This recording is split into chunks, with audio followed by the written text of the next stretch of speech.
Tervetuloa Älä tuomitse podcastin pariin. Täällä meillä on juontajina Häjy. Make. Ja tällä kertaa me puhutaan tärkeistä asioista. No se on niin henkilökohtainen juttu, että niitä voi olla vaikka minkälaisia. Itselle tärkeät asiat elämässä on tällä hetkellä harrastukset, koulu tai tuleva koulu. Mä olen just yhteishaussa päässä saanut paikan ja se on mulle tosi tärkeä asia. Kannustan kaikkia opiskelemaan, koska jossain vaiheessa sitä ammattia tarvii.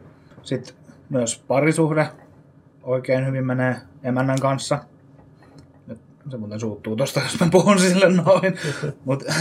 Mut ei mitään. Niin mulla on siinä mielessä asiat hallussa, että se on tosi hienoa tuntea olevansa näin elossa niin monen vuoden jälkeen, kun oot ollut vaan niin tekemättä yhtään mitään. Mutta mitäs sinä, Make? Mitäs sulla? Mulla on se, että perhe ja parisuhde on tärkeä ja sitten se, että saa, nythän tämä voi sanoa kuntouttamista vai mitä tämä nyt on, niin rupeaa kantaa vihdoin ja viimein hedelmää, että tässä nyt on 8 vuotta menty. Et koitan päästä kouluun jossain kohti vielä tänä vuonna ehkä, joo. Jos semmoinen annetaan semmoinen mahdollisuus. Toivottavasti. Ja se, että saa joka aamu herätä kumminkin ja kiittää, että kaikki asiat on suht hyvin verrattuna mitä ne joskus on ollut. Niinpä. Totta kai elämäntilanteet muuttuu ja nimenomaan tärkeät asiat myös sen myötä. Niinpä.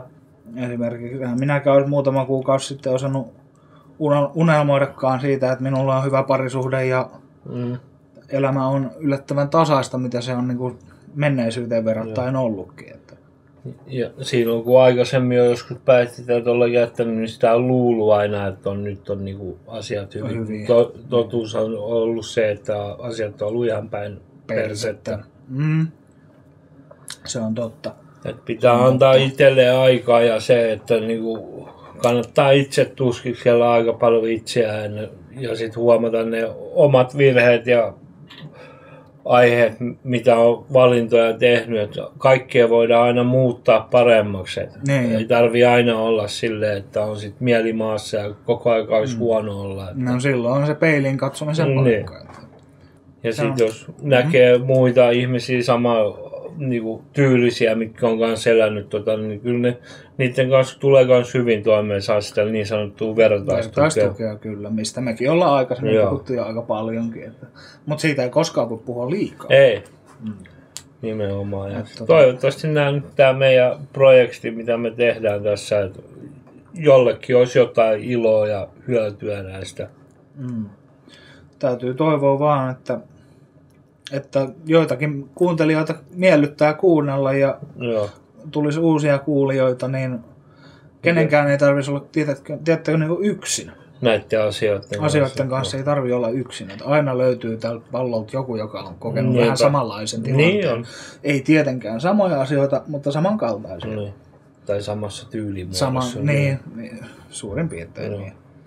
Okei, eli ei meillä nyt sen enempää, mutta tämmönen loppukävennys. Tiedätkö, miten hullua pidetään jännityksessä? No se me kerrotaan teille ensi jaksossa. Meidän puolesta ensi kertaa. Moro!